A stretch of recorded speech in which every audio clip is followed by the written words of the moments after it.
मिश्रा जी के यहाँ पहला लड़का हुआ तो पत्नी ने कहा, बच्चे को गांव के सरकारी विद्यालय में शिक्षा दिलवा देते हैं। मैं सोच रही हूँ कि सरकारी विद्यालय में शिक्षा देकर उसे अच्छा नागरिक बनाऊंगी। मिश्रा जी ने पत्नी से कहा, अच्छा नागरिक बनाकर इसे भूखा मारना है क्या?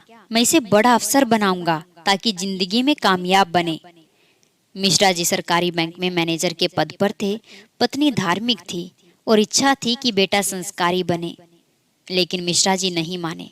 दूसरा लड़का हुआ। पत्नी ने जिद की, लेकिन मिश्रा जी एक ही रट लगाते रहे। कहाँ से खाएगा, कैसे गुजारा करेगा, और इस बार भी नहीं माने। फिर तीसरा लड़का हुआ। इस बार पत्नी की जिद के आगे मिश्रा जी हार गए। अंततः उन्होंने उसे सरकारी विद्यालय में शिक्षा दीक्षा दिलवाने के लिए भेज ही दिया।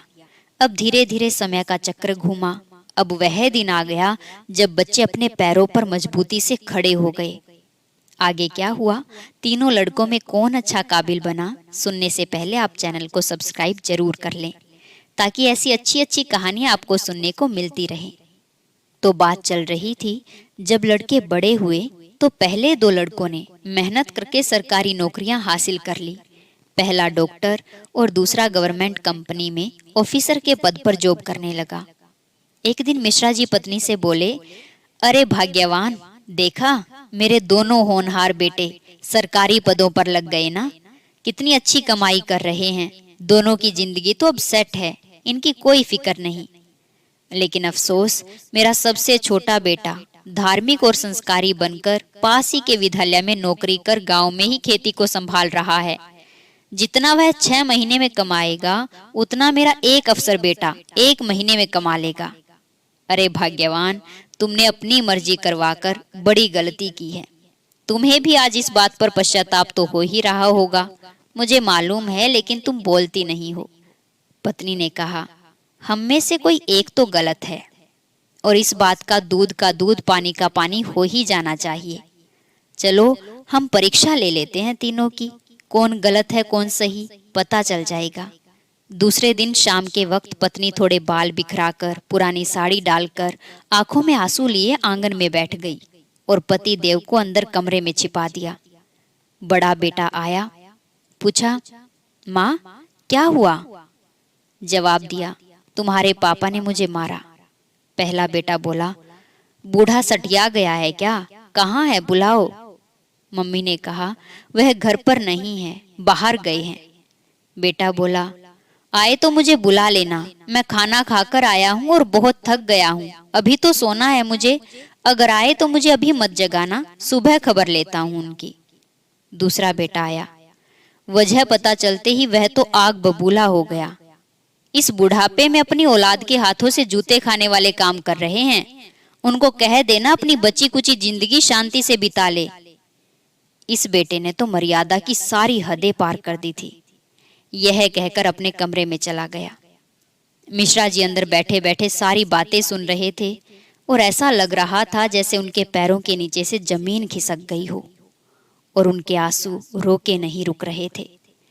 किस तरह इन बच्चों के लिए दिन रात मेहनत करके इन्हें पाला पोसा, बड़ा आदमी बनाया, जिनकी तमाम गलतियों को मैंने नजरअंदाज करके आगे बढ़ाया, और यह ऐसा बर्ताव अब तो बर्दाश्त ही नहीं हो रहा। इतने में तीसरा बेटा घर में ओम ओम ओम करते हुए अंदर आया। माँ को इस हाल में देखा तो भागते हुए आया। पूछा तो माँ ने अब गंदे गंदे शब्दों में अपने पति को बुरा भला कहना शुरू कर दिया। तीसरे बेटे ने माँ का हाथ पकड़कर समझाना शुरू किया कि माँ, आप पिताश्री की अर्धांगिनी हो, वह आपके बिना अधूरे हैं। अगर पिताजी आपको कुछ कह देते हैं तो क्या हुआ? मैंने पिताजी को आज तक आपसे बदतमीजी से बात करते हुए कभी नहीं देखा। वह आपसे हमेशा प्रेम से बातें करते हैं।